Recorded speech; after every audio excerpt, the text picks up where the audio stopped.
Bonjour et bienvenue à notre méditation. Aujourd'hui, c'est le 26 juillet et je voudrais lire dans Apocalypse chapitre 8, versets 8 et 9.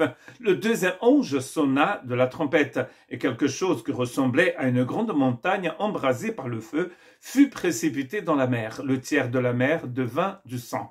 Le tiers des créatures qui vivaient dans la mer mourut et le tiers des bateaux fut détruit.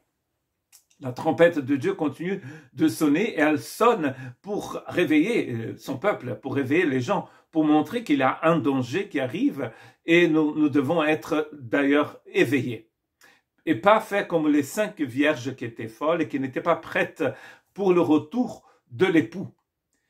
Dans Exode chapitre 7, une partie de l'histoire que j'ai lue hier, 19 et 20, nous voyons ce que Dieu fait quand il frappe l'Égypte pour la première fois. L'Éternel a dit à Moïse, ordonne à Aaron, prends ton bâton et tends ta main sur les eaux d'Égypte, sur l'eau des Égyptiens, sur leurs rivières, sur leurs ruisseaux, leurs étangs et sur leurs réservoirs d'eau.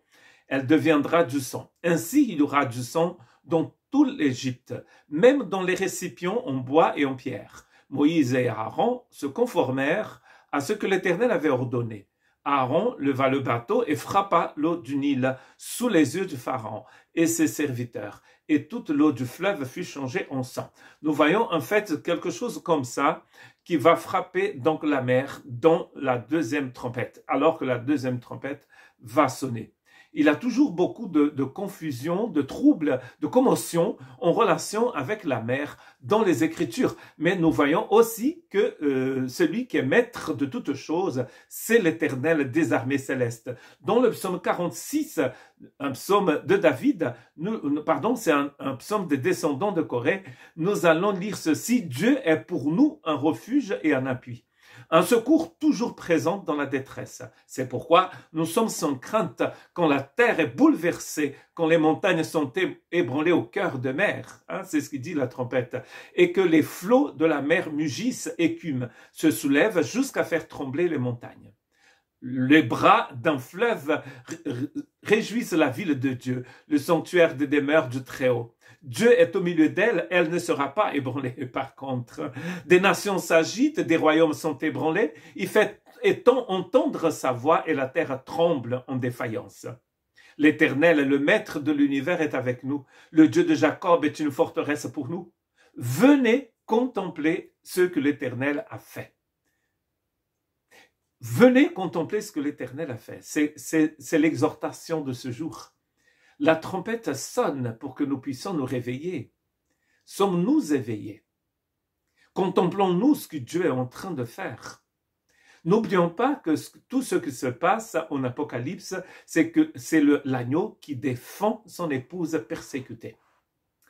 Et il va frapper la terre comme il a frappé l'Égypte. Comme il a frappé l'Égypte, il est en train de frapper la terre avec ses jugements, car on persécute l'épouse de l'agneau. C'est ça le thème d'Apocalypse, n'est-ce pas? L'agneau qui défend son épouse. Ésaïe chapitre 34, verset 3, leurs victimes sont jetées, leurs cadavres exhalent la puanteur et les montagnes ruissellent de leur sang.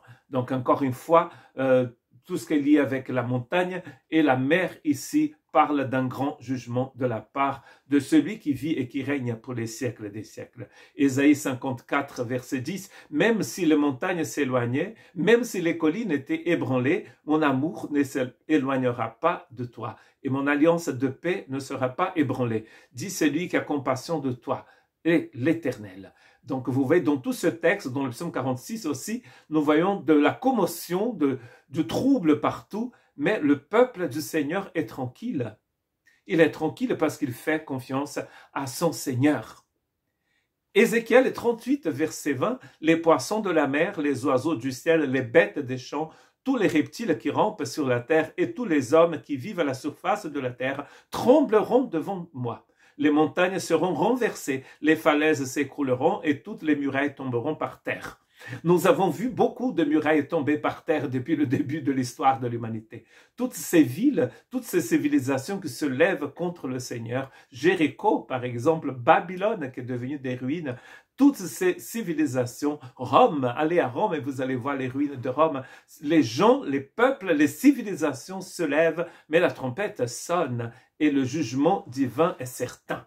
Pas seulement à la fin des temps, mais tous les temps. Vous avez vu, remarquez que c'est tous les temps, tout le temps.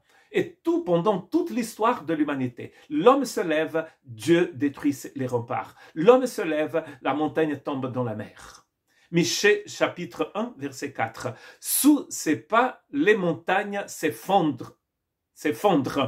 Les vallées s'en trouvent comme la cire qui fond au feu, comme l'eau qui coule sur une pente. Les montagnes s'effondrent et sont jetées dans la mer, devant celui qui vit et qui règne pour les siècles des siècles. C'est pour vous dire que ça ne rigole pas. Le Seigneur est tout-puissant, il est grand, il est majestueux, il est juste, il est rempli d'amour et de grâce, mais il exerce sa justice contre l'iniquité et l'injustice qui règnent dans le monde. Que Dieu vous bénisse.